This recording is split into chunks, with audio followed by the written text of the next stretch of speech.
In terms of disclosures, we receive funding from a variety of sources, including the Toronto region and Central Region of Ontario Health and the Canadian Frailty Network.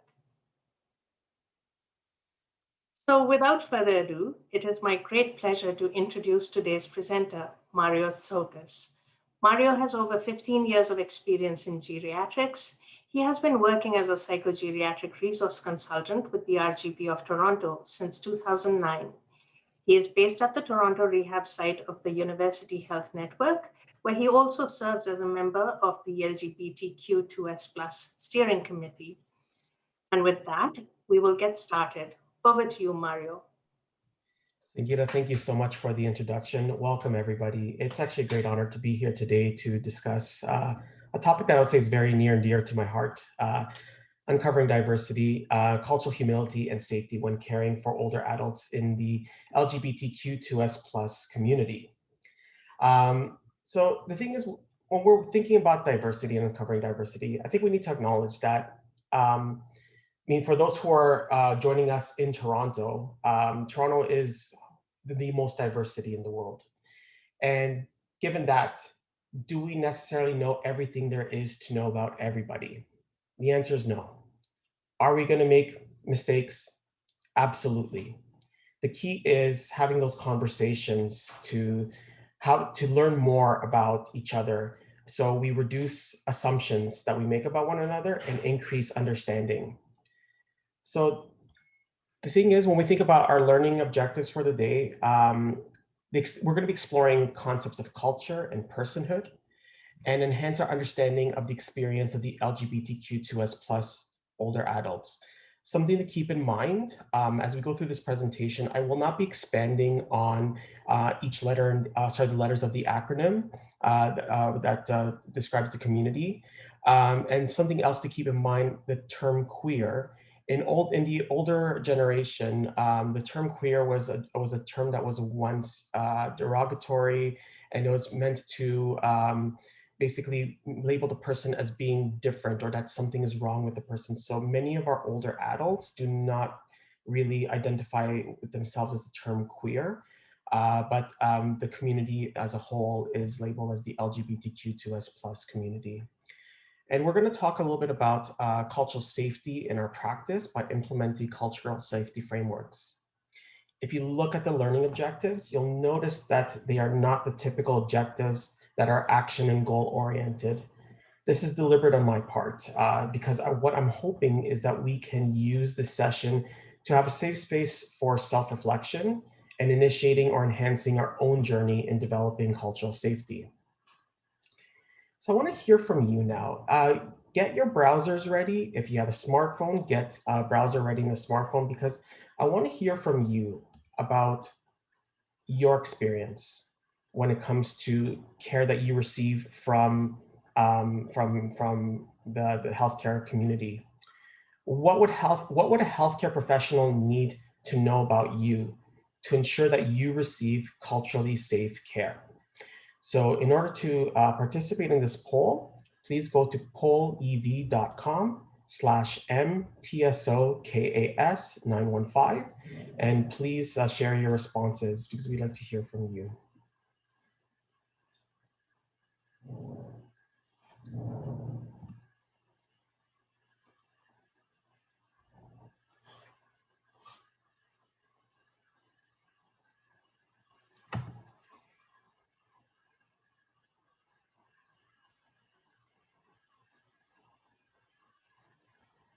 And so the responses are coming in. Experiences of migration. Yes, absolutely. Healthcare professionals should know about more about you to receive culturally sensitive care or culturally safe care. Respect me as an individual. Past experience with the medical system. That's very important. We're going to be touching on that today. Preferred language and personal experience. Religion and culture.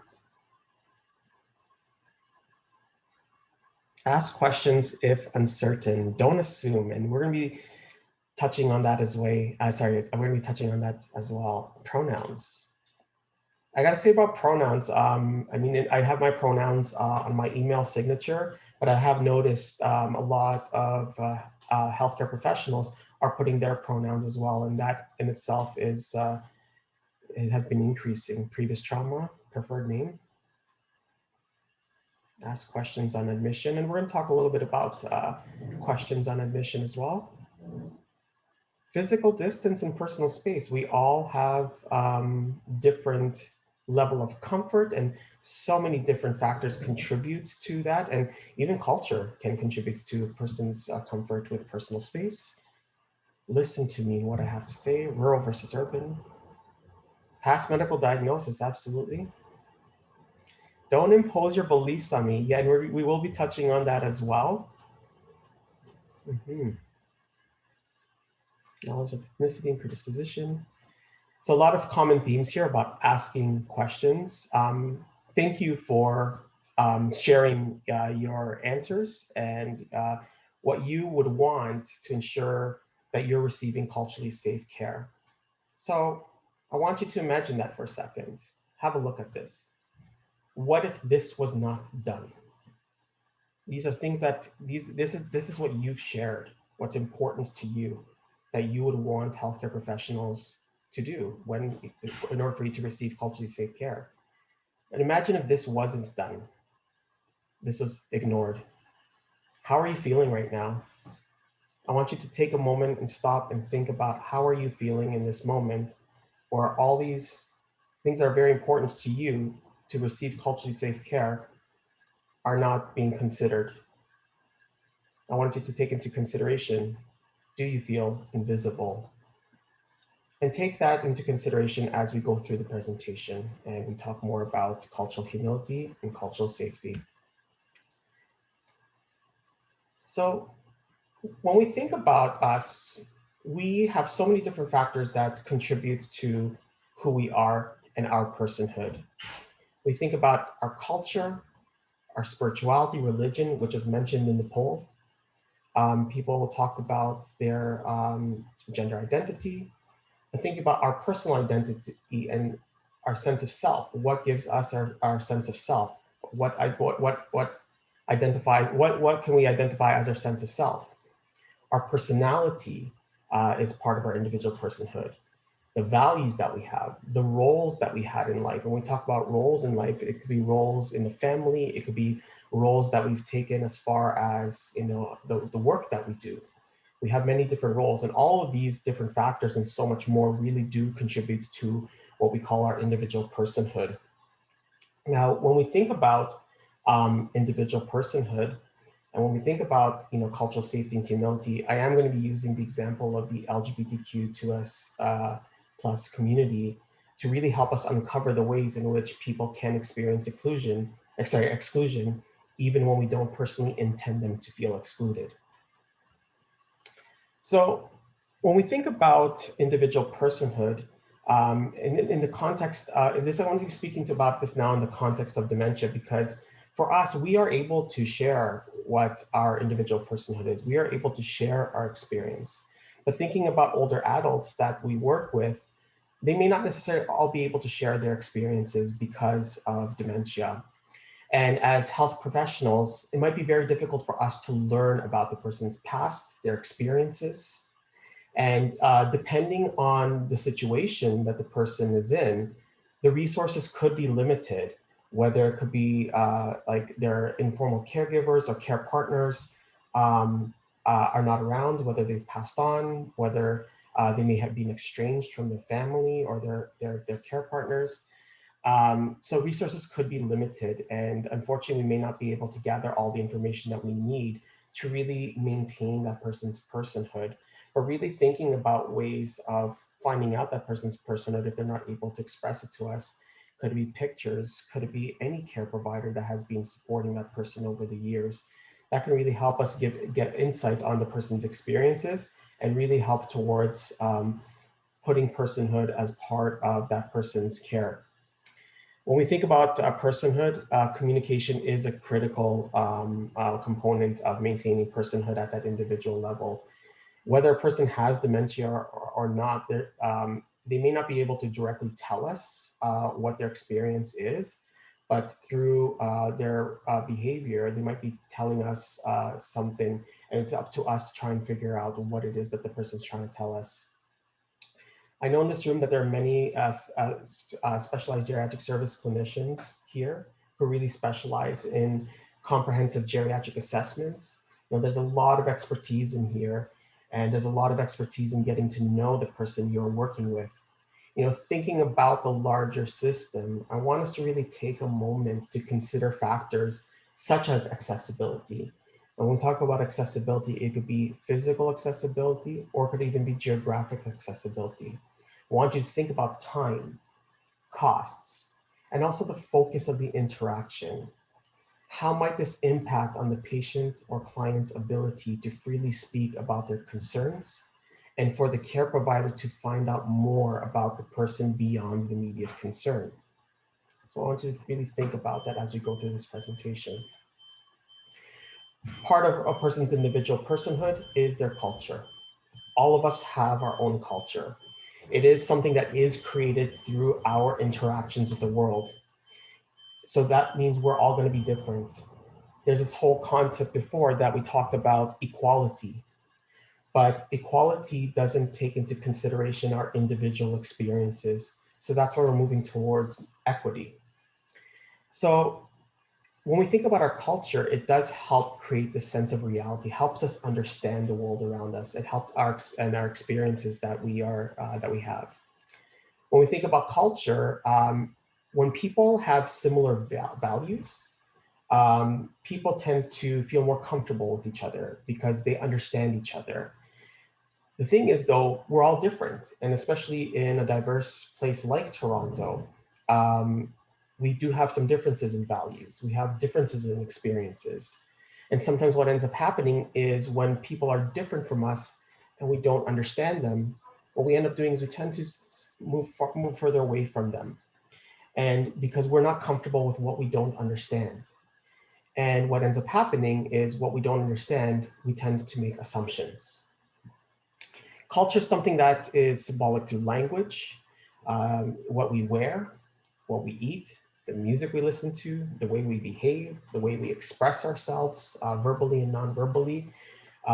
There's many different gestures that we can use that can mean so many different things in so many different cultures, and there could be some miscommunications there sometimes. Culture is something that is passed on through generations. However, it does change in response to a generation, in the environment, and or a person's lived experience. I tend to often ask, when we think about how we were raised, the values that we've learned from our families, from our parents, from our grandparents, do we necessarily to this day share the exact same values? And every time I ask that question, when I have this discussion, the answer is always no, because our experiences are different. Our lived experiences are different, and our lived experiences help shape our reality. So there might be certain things that we've learned from our families growing up, where we ask ourselves today, you know what, I know I learned this, but I'm not sure if I agree with it now, because based on my lived experiences, this is what my understanding is. And culture is something that's part of our everyday life and our individual personhood. And culture does also influence how we interact with each other, whether it's on a personal level, but even on a professional level as well. Culture is something that continuously changes, because if we think about it, the environment continuously changes. So we need to be aware is that everybody has their own experiences. Our experiences will be different. So our reality of what's happening around us will be different. And we may not have the same influences in our experiences. So therefore, we will have different points of views. Disagreements will happen and conflict will happen. But is it okay to disagree? It's okay to disagree. Because again, we all have our own experiences and influences in our lives that help shape what our point of view is. The thing is, though, disagreeing in a respectful manner where we are open to learning from each other.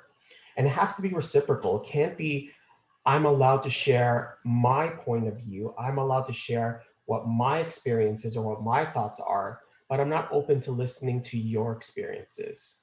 There has to be dialogue at the end of the day in order for it to be a respectful disagreement that and for us to learn from each other. So really taking it from the perspective of, you know what, I'm open to learning more from you. I'm open to hearing more about what your experience is for me to better understand where you are coming from. The thing is, because when we're having this kind of dialogue, it's important that we really take a moment and stop and think. We don't always know what's important to other people, and that we may not understand what is important either. But the understanding happens when we start to have that communication. It's also important that we pay attention to assumptions that we make about other people and how those assumptions influences how we feel about them. It's also very important that we really pay attention to how our belief system can influence our actions towards other people that we may not understand. It's also important that we are aware of when our level of discomfort with what we don't understand influences how we treat other people. And again, not only just in our personal lives, but also in professional interactions as well. And it's also important that we are aware of these assumptions that we make, the biases that we may have towards others that we don't understand, so we can start the process of breaking down those assumptions, breaking down those barriers, and start increasing understanding for one another. When we do this, this is cultural competence and this is cultural humility. When we think about cultural competence is basically the ability of us as individuals, not only just as individuals, but as systems, to really respond effectively and respectfully to people of all cultures, races, ethnic backgrounds, sexual orientation, faiths, religions, gender identity, you name it, in a manner that really recognizes, affirms, and values the worth of individuals, families, and communities, and preserves the dignity of each. I think what we all want fundamentally is to be treated with dignity, with respect, and with understanding.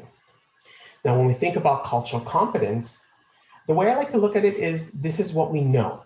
This is what we know that what we want to do or we want to practice when it comes to interacting with our clients, our patients, our residents if we're in long-term care. But cultural humility, which what we're going to talk about, is when we're starting to put what we know and putting it into practice. Cultural humility is when we always have this self-reflection that we are always wanting to learn more about the person that we're caring for or others that are different from us in a very respectful and inquisitive manner, where the thing is, instead of us assuming about that person based on what we know about their culture, we start to ask those questions and learn from them and have them be the experts about sharing their cultures, and not really assuming that we understand or that we are the experts of a culture outside of our own. We don't know unless we ask. We don't know unless we learn. So we need to ask those questions and have those self-reflexive moments that if we had an interaction that maybe didn't go as we would have liked, really asking those questions and really breaking down where that came from. And we're going to be talking about that in just a moment. So I want you to think about a time where you were working with somebody, whether it's a patient, a client in the community, or a resident in long-term care. And I want you to think about that person that you thought is a non-compliant person, a non-compliant patient or our client or patient. You know, as clinicians who care about the well-being and safety of our clients, our patients, our residents, who we are providing care to, you know, we all have had experiences with these kinds of interactions where clients refuse to follow all of our recommendations. You know, this may have caused concern. It may have caused us frustration and also caused frustration in the team as well. Now, clients or patients who challenge us provide us an opportunity, though, for that self-reflection and growth, that cultural humility. You know, keep this non-compliant patient in your mind and think about this person as we work through a fairly simple and implementable framework that may really help us build our cultural competency. So again, think about that non-compliant patient. The first step is awareness. It's our consciousness of our personal reactions to people who challenge the importance of our work. And when we talk about that personal reaction, it might be something that we overtly do, but it might be even something that's internal as well. It could be we start to feel our heart rate increase. It might be that we start to feel the temperature in our body increase because of that frustration that we're feeling internally. And it's really important for us to really think about these changes that we're feeling, but also thinking about anything that we may express that is a change. You know, our professional identity is part of our cultural identity as well. So it's really important for us to recognize when the non-compliant patient is refusing our recommendations, we may be personally feeling like we're being rejected or dismissed. Just like my personal identity means a lot to me, what does the patient's identity mean to them? So when this is happening, ask yourself, how am I reacting when I'm feeling my professional expertise is being challenged? So again, it could be something that we might overtly say or do, but also take into consideration, you know, change in body language, body temperature. Do you notice your heart rate? Are you noticing that you're feeling tense? Some of these nonverbal cues can really communicate a loud message to the patient or the client across from us. So really take that into consideration. What's this change or what is this reaction that you are feeling? The next piece is our attitude. And this is where we start to carefully examine our own beliefs and values about cultural differences and how they may actually influence the reaction that we are having, that initial reaction that we are having. So ask yourself, how much of my reaction or behavior is influenced by my own cultural beliefs and values?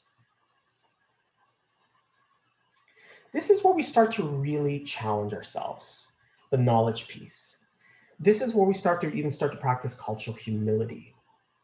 It's knowledge of others' culture, values, and beliefs outside of our own beliefs and values.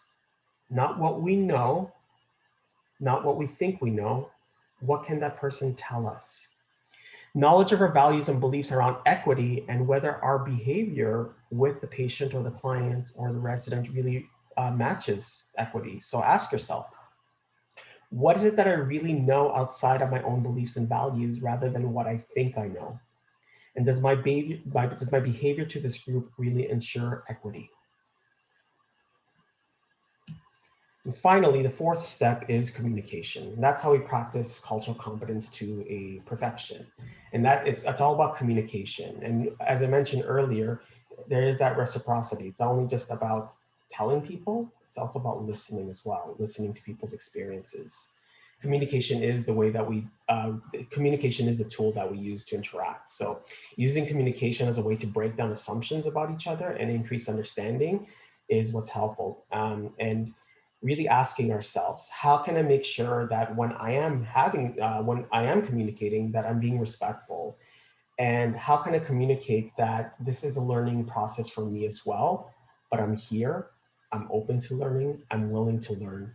I may not necessarily ask the right questions right here, right now, but I'm here, I want to learn, and I'm letting you know this. And I find that people, when we preface it like that, like I'm here, I'm willing to learn, and acknowledge that I may not necessarily have the right questions, people are more open to sharing at the end of the day.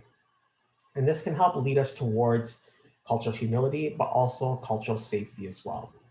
When we think about cultural safety, um, there's a change in our focus. The focus is thinking about the potential differences we have as health providers or as health professionals, and also the clients and patients or residents that we're working with, and how these differences can impact care and minimizing any violation on their cultural identity.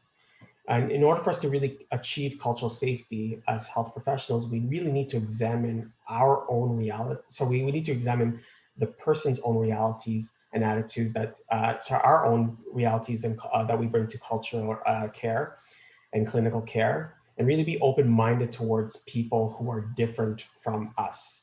Not, and sometimes there might be labels that are put into place in different groups where it's a sense of blame for where they're at. But we want to ensure that when we're interacting with the person and we really want to learn about their experience, that there really isn't any blame for historical social processes for their current condition. And when it comes to cultural safety, it's not about what we feel as professionals, this is what's best for them. Really inviting them to define what cultural safety means to them and what culturally competent care means to them. So I want to draw your attention to this image for a moment. And, how many of you here thought that the person was touching or grabbing the other person's behind? If we actually look at the full image is actually about two older people getting ready to cross a busy street. And the person behind is holding on to the other person's shirt from behind for safety. When we don't have the full image, it is really easy for us to assume and make assumptions. And sometimes our assumptions can lead to a response, and our response may not necessarily promote cultural safety. So think about the 4 steps that we just discussed and how that can support you in asking those questions that are important for our clients to feel visible and for their experiences to be shared.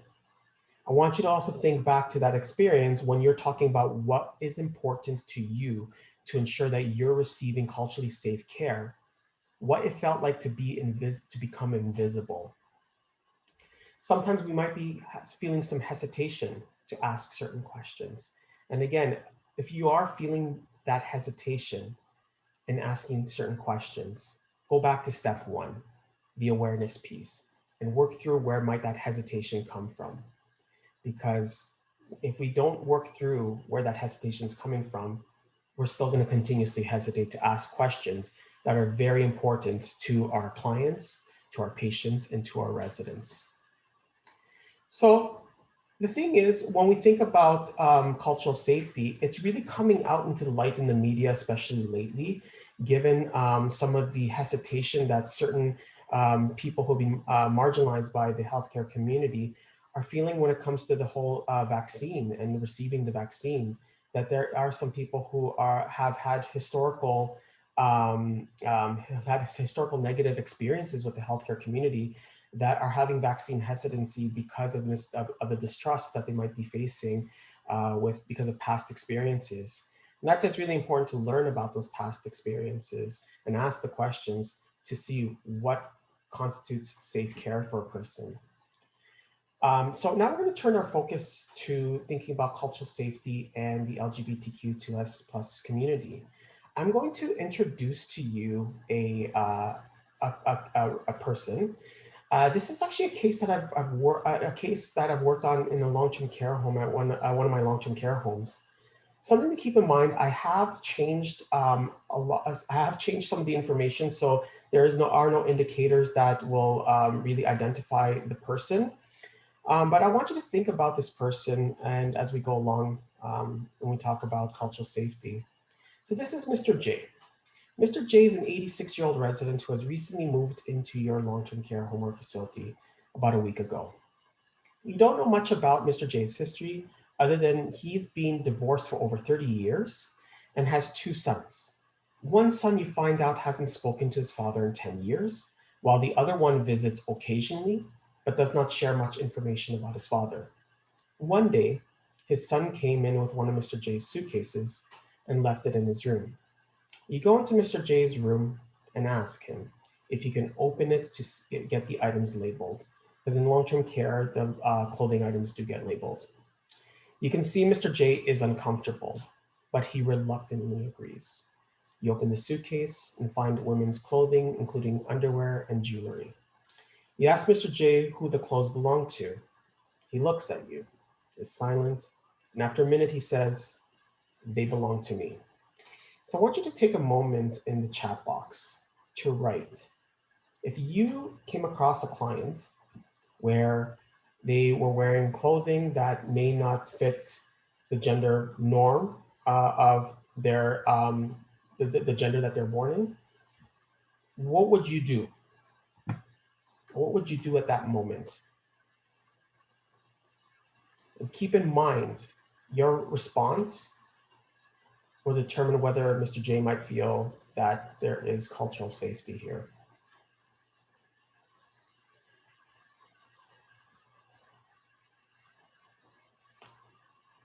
I'm seeing a response. Okay, I'll get these labeled for you. Great response, Carrie. Do you want me to pop it in your closet for you or put some on now? Megan, excellent response there. Do you want me? Yep. Excellent. Comment on the beautiful wardrobe and ask if you would like assistance putting any of it on. Wendy, great response. All right, let's get these labeled up. Ask if you like the label. Yeah. Love your jewelry. Where would you like it to be put? I will label the clothes for you. When do you like to wear them? Let's get these labeled up. Great responses, very similar responses where you're not making Mr. J feel uncomfortable about having those items. And I'm really glad to see the responses because to share a little bit about that story, I spoke to the personal support worker who was working with the client that we're labeling as Mr. J. This personal support worker said that initially, when she saw the clothing, she was shocked because in her culture or in her beliefs, the belief system in her culture, this is not something that is really practiced and it's not really well understood. And so her response was, you know what? I love the color red and I think you would look beautiful in red. What that opened up was a safe space for Mr. J to really start to talk about his experience. So Mr. J identified himself as a crossdresser, and then we started to talk about his experience. And this personal support worker said to me, Mario, I gotta say, when I initially saw what I saw, I didn't understand what was going on. But at the end of the day, when I made a choice to be a personal support worker caring for frail seniors, I made a choice to care for people. And in order for me to care for people, I need to learn to understand them. And learning to understand them is making them feel comfortable and asking questions. So I want you to sit and think about that statement.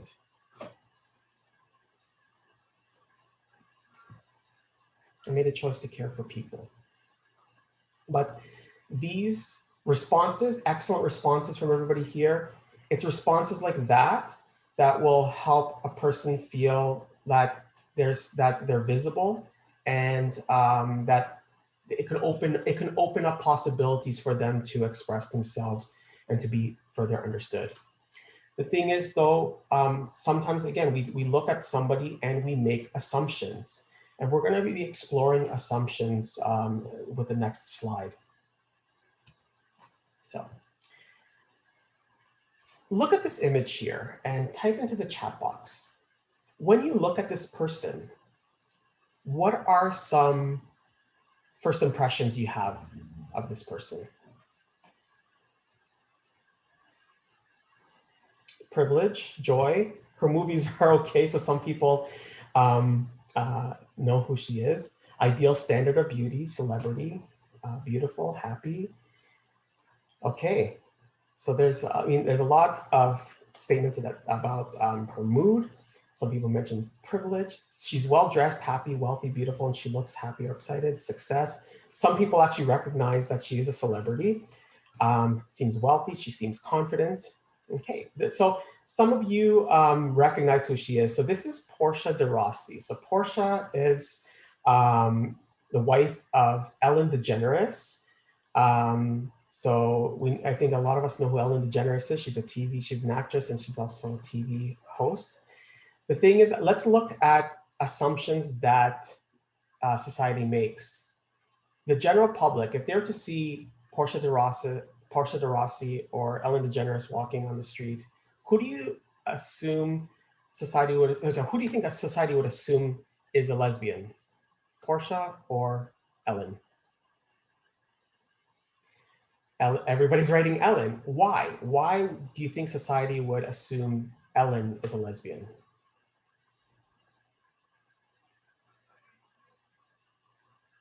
She has taken more of the masculine look, so the androgynous, yep, short hair.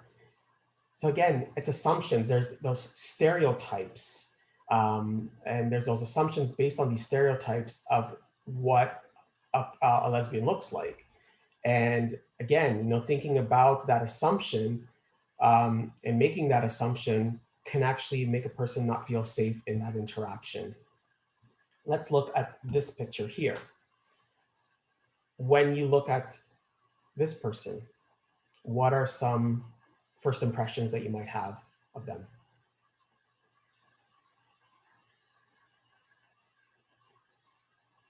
Strong, strong, a lot of strength, a lot of macho athlete.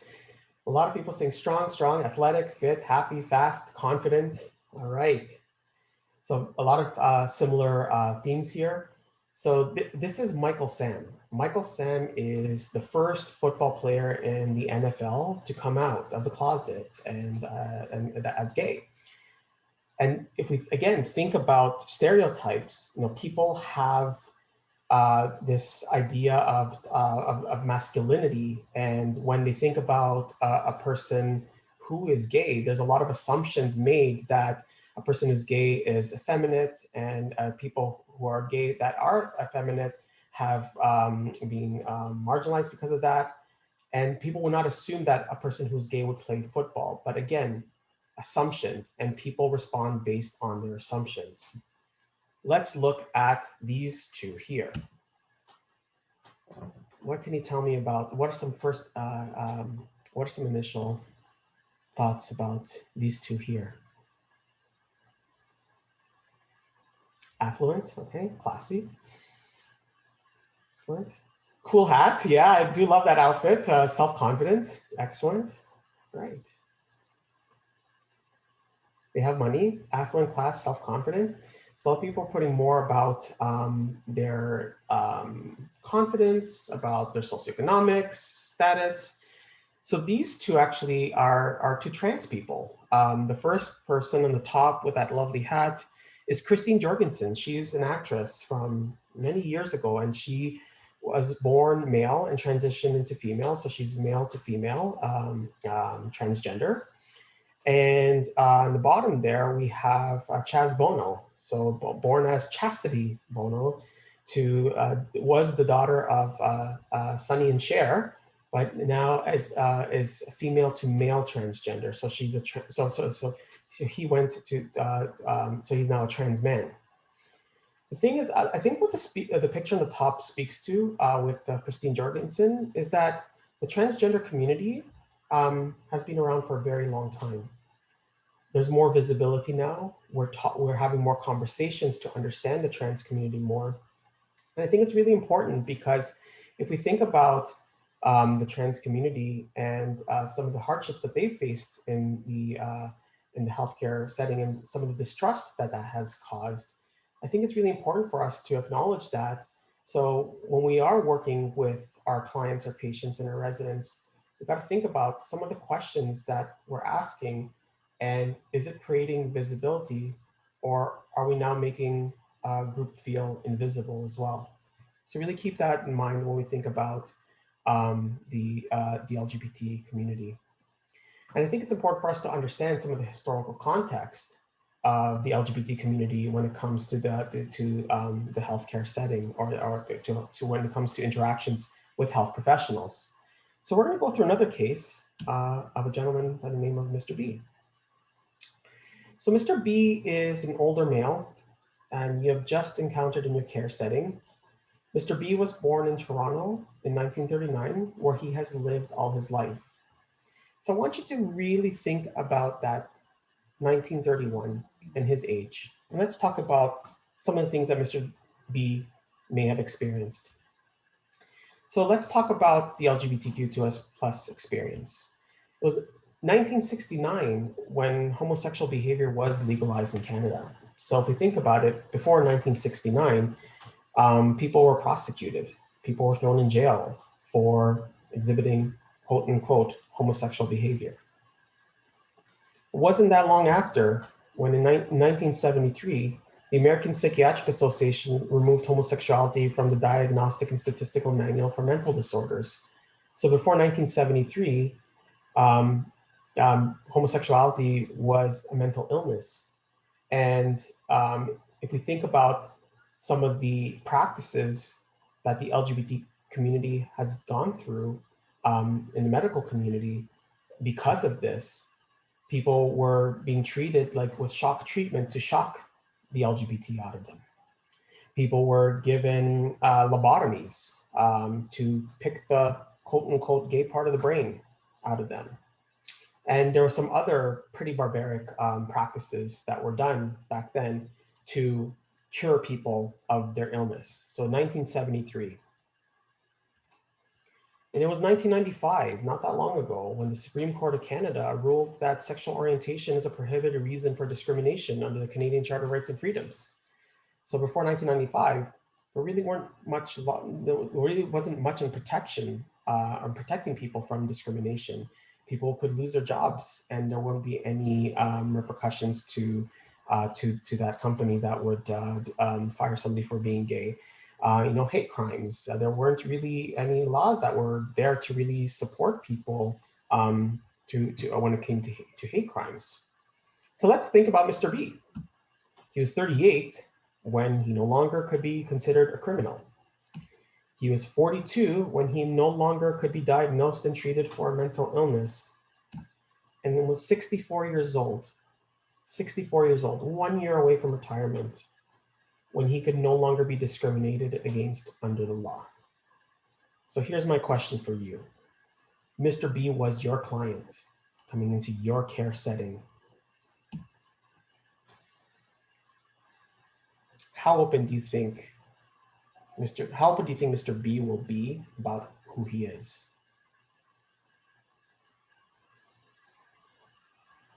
So I'm seeing Jenny, not very, thank you. Not at all, very secretive, not very open, scared, not much. So think about that. I want you to think about that. If he's not going to be open, if he's going to be scared, if he's going to be guarded because he's had to hide it for so long. So Sasha, thank you for bringing that up. He'd be scared to truly be open. What does that do to his personhood? What does that do to his personhood?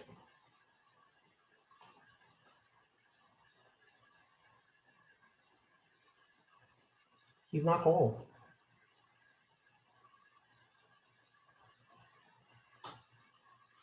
He's not able to be his authentic self. Not open, but that would be assuming about his life experience, erases who he is. So his personhood basically becomes diminished.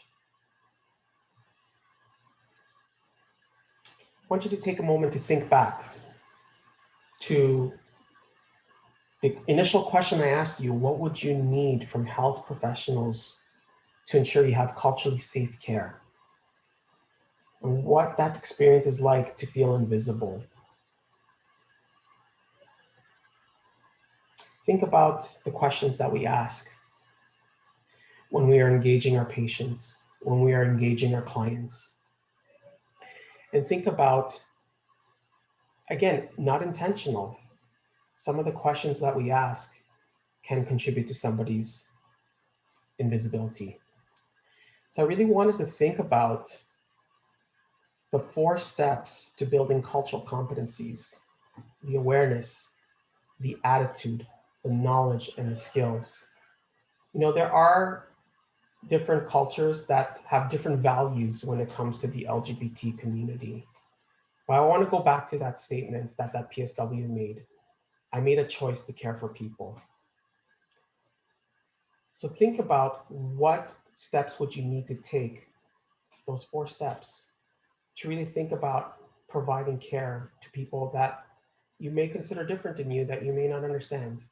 What steps would you take to make Mr. B feel safe enough to be open with you about what truly matters to him?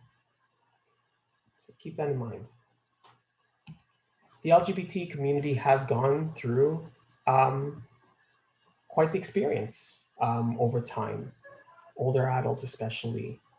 And that has contributed to elders less likely seeking medical attention to hide their sexual orientation when accessing services.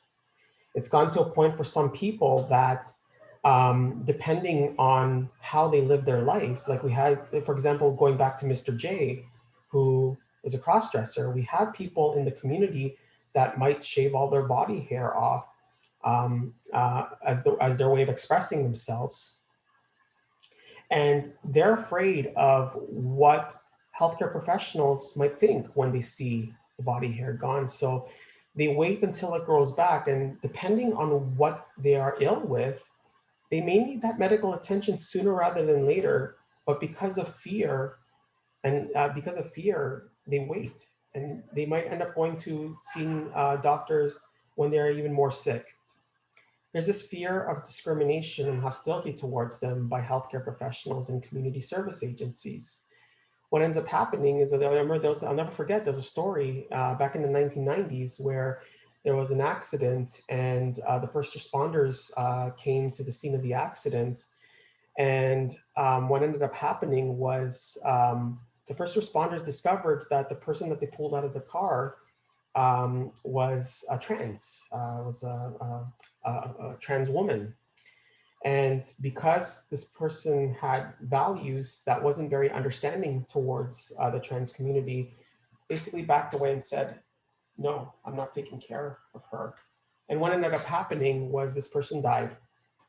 And like I said, there are cultures out there that may not be very understanding towards the LGBT community, but what we made a choice coming into become health professionals to care for people, and we don't pick and choose who dies at the end of the day. There's inadequate biased services provided by healthcare professionals and community agencies. Sometimes even thinking about, simple practices like an intake form, and the questions that we ask on an intake form, those boxes, male or female, that in itself can contribute to invisibility.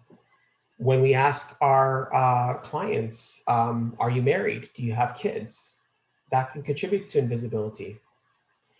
And sometimes statements that people have heard about geographic regions. I can never forget that I was asked to go to an agency out in the East End of the city to talk about diversity. And when I talk about diversity, it's not diversity a la carte. When I talk about diversity, I talk about diversity as a whole. And when I brought up the LGBT population, the response I got was, oh, Mario, no need to talk about that population here. That's downtown Toronto's problem. I never realized that people were a problem that we cared for. I gotta say, that was a while back. Over time, things have gotten better by having these conversations. But when people mention things like this, again, that can contribute to invisibility.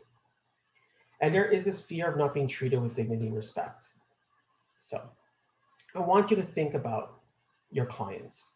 Clients coming to you from different parts of the world, socioeconomic backgrounds, people who may have experienced trauma, such as the LGBT population. How comfortable would the client or patient feel to disclose elements of their life that may cause them to be, quote unquote, non-compliant? So thinking back to our non-compliant patient and the idea of cultural safety would be creating that space where they feel comfortable to talk about the barriers that they may be experiencing around implementing your recommendations and participating in the care process itself. So really taking that into consideration.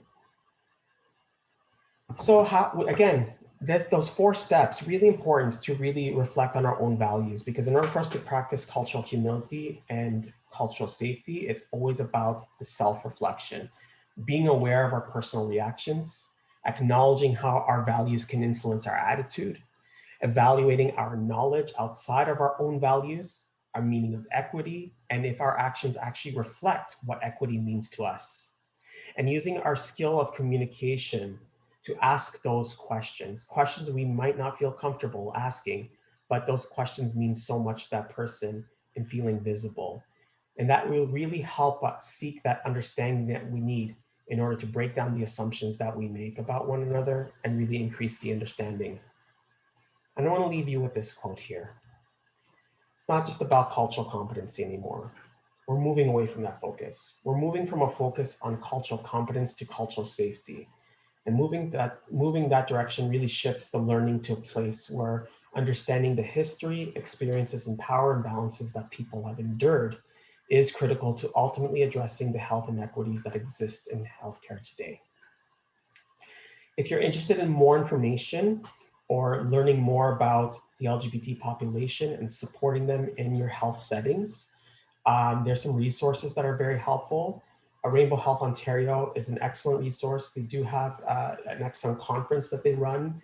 But I want to draw your attention more to the e-learning modules. They have an excellent LGBTQ2S Foundations course, and it has been actually accredited by the College of Family Physicians of Canada and the Ontario chapter.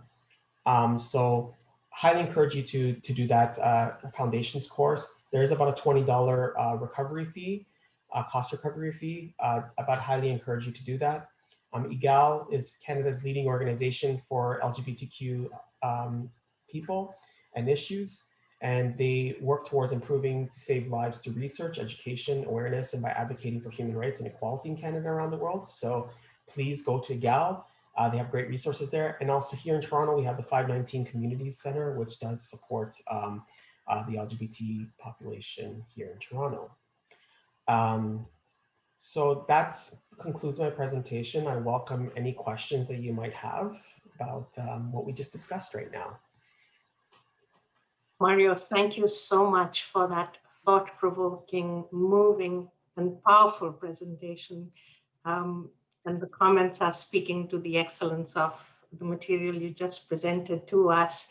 We'll invite people, if they have, we have a few minutes still. If you have any comments, I'm getting a lot of fantastic presentations, Mario. Any questions at all, we'll give you a moment to do that. Awesome job, Mario. Thank you, Mario. Excellent presentation. You've really given us so much to think about, and I think made us think and look through a different lens. And for that, I really thank you. So we just wanted to let you know, we thank you for attending this webinar. You will receive a short evaluation survey by email. Please share your suggestions and topics for future webinars with us. There was a question around having access to the presentation. Yes, you'll have access. Yes, definitely. I think Sarah will be posting a link. There we go. Do you have any suggestions on how to obtain info on referral forms where in previous there will be male-female checkbox that is outdated? Great question. Great question, Marcia. Thank you for that. Actually, that's something that as part of the LGBTQ2S steering committee here at UHN that I'm trying to bring forward to change some of the intake forms. Rainbow Health Ontario would be a good resource to get in touch with when it comes to these practices. So definitely I would highly encourage getting in touch with Rainbow Health Ontario.